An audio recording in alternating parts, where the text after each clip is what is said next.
Two 90s UK girl groups, one family, two completely different plans for world domination. Let's talk about Kleshay, the Honeyz, and a piece of Black British music history I bet you didn't even know.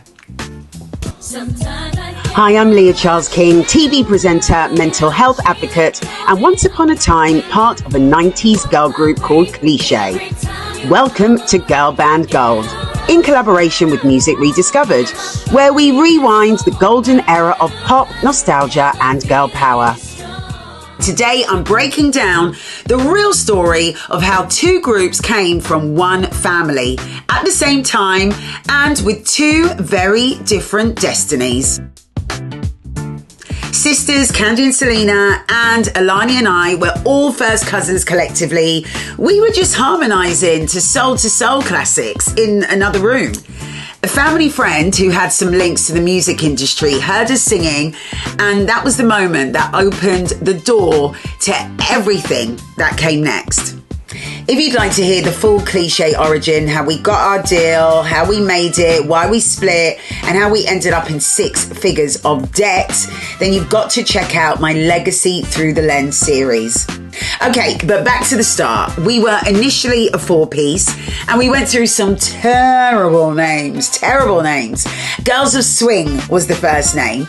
Now, this was a direct response, or homage, should I say, to New Jack Swing, which was a now defunct genre of music back in the early 90s.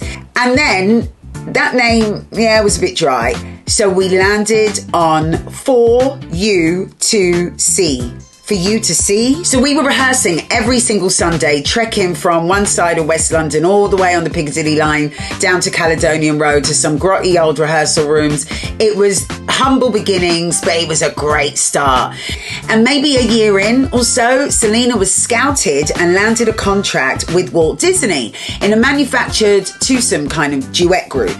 It was short-lived, but it was a big step for her, and she was making big moves. While she was off doing that, the three of us remaining, that's Candy, Alani, and myself, we kept our craft going. We kept developing our sound, our look, our identity, and it was during this time that Cliche was born. So Selena's contract ended with Walt Disney. It didn't work out. And when she came back a year or two later, we were deep in our Cliche era. So it just didn't feel right for her to come back in the group.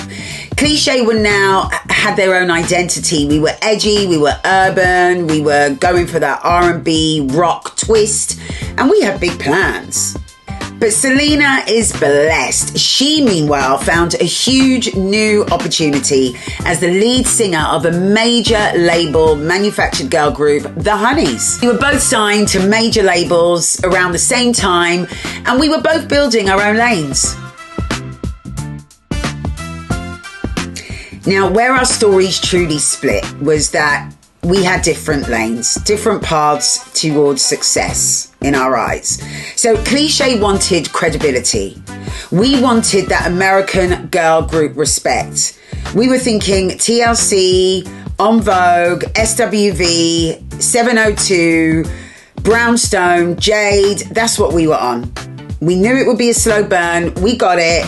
But because the Black British UK music scene at the time was quite underground and you had to really take time to build trust and respect on the scene, and you really had to ingratiate yourself with the club audiences first. So it was a very different lane to go in pop.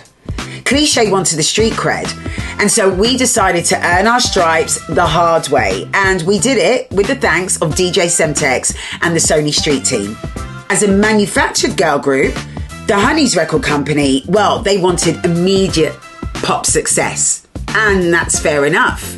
They wanted polished, mainstream, radio ready, good to go. Designed to climb and climb fast. And that they did. The Honeyz enjoyed multiple top 10s. They had iconic music videos and massive visibility. Okay, so about the rivalry, let's be real, let's get honest. So the industry compared every girl group, all right? That's the truth, that's how it went at that time.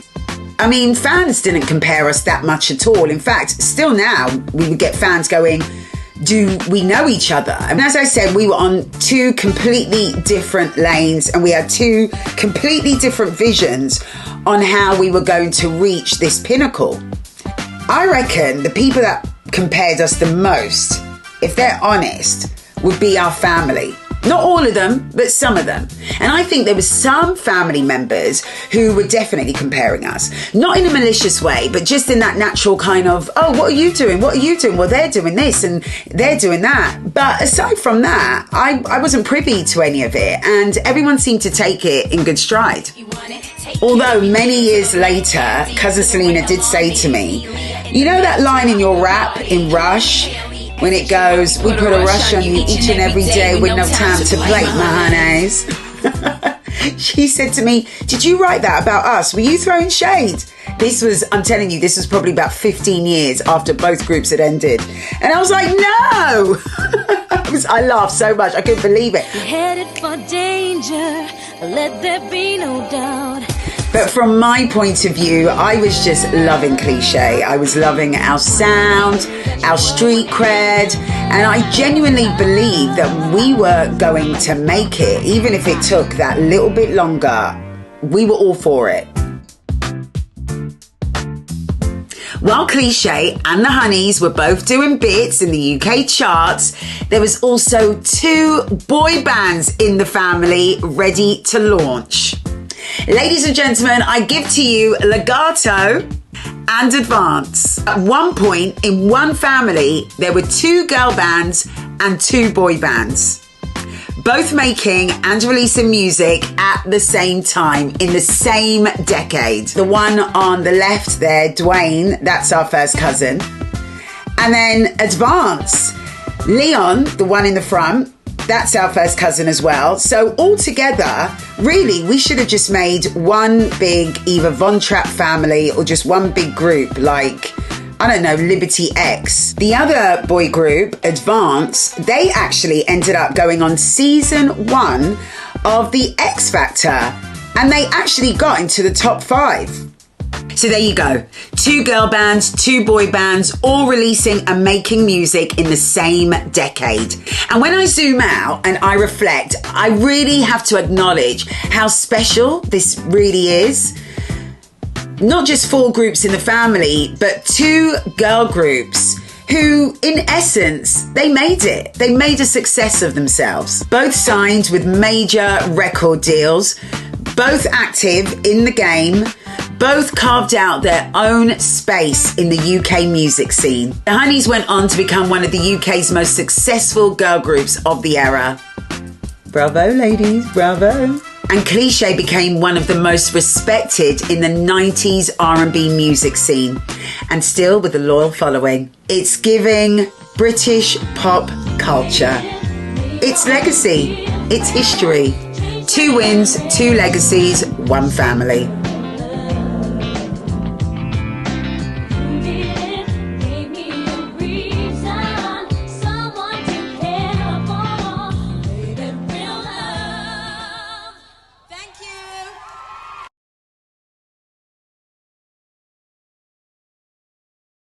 That one was the best.